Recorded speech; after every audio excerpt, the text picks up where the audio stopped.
Bonsoir Linda. Bonsoir Mohamed. C'est la première fois que ça arrive depuis le lancement d'Humeur de Linda. On a le même livre. Ben oui, c'est demain, la journée internationale de la francophonie. Le grand jour. Moi aussi, comme vous, je me suis procuré ce nouveau rapport de l'OIF sur la langue française.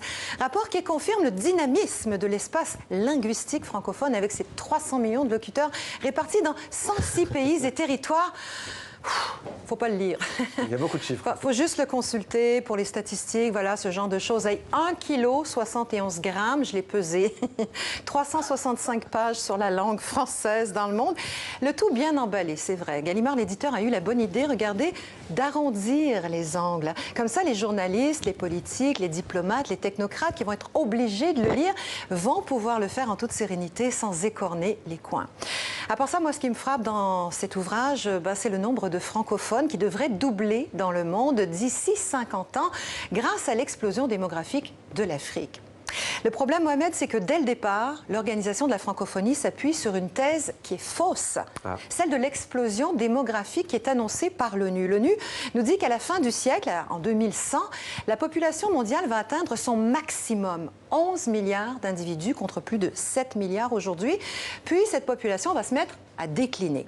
Eh bien, c'est pas vrai.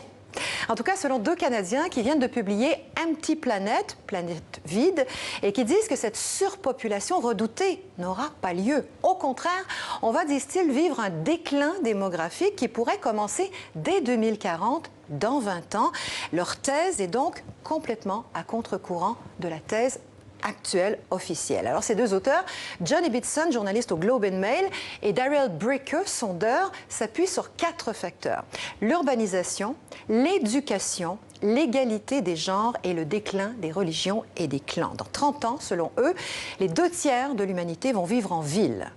Or, on fait moins d'enfants en ville qu'à la campagne. À la campagne, un enfant, c'est une paire de bras. En ville, c'est une bouche de plus à nourrir. L'urbanisation va donc faire baisser la fécondité.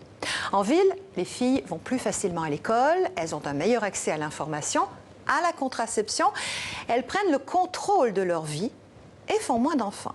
À la campagne, l'entourage fait pression sur les filles pour qu'elles se marient, pour qu'elles fondent une famille. En ville, on est plus libre. Pareil pour la religion qui encourage les femmes à faire des enfants, à rester à la maison. En ville, la religion a moins d'influence qu'à la campagne.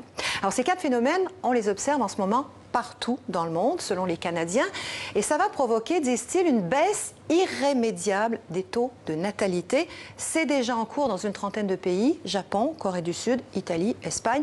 L'Afrique suit la même tendance. Alors, si on se fie à cette thèse, qui est tout de même partagée par un nombre grandissant de démographes, il n'y aura pas d'explosion démographique, ce qui remet totalement à plat les prévisions de l'OIF. Donc il n'y aura pas autant de francophones, mais tout de même, allez, on va essayer de positiver. Merci, c'était Linda Giguère en mode démographe, linguiste, merci à vous.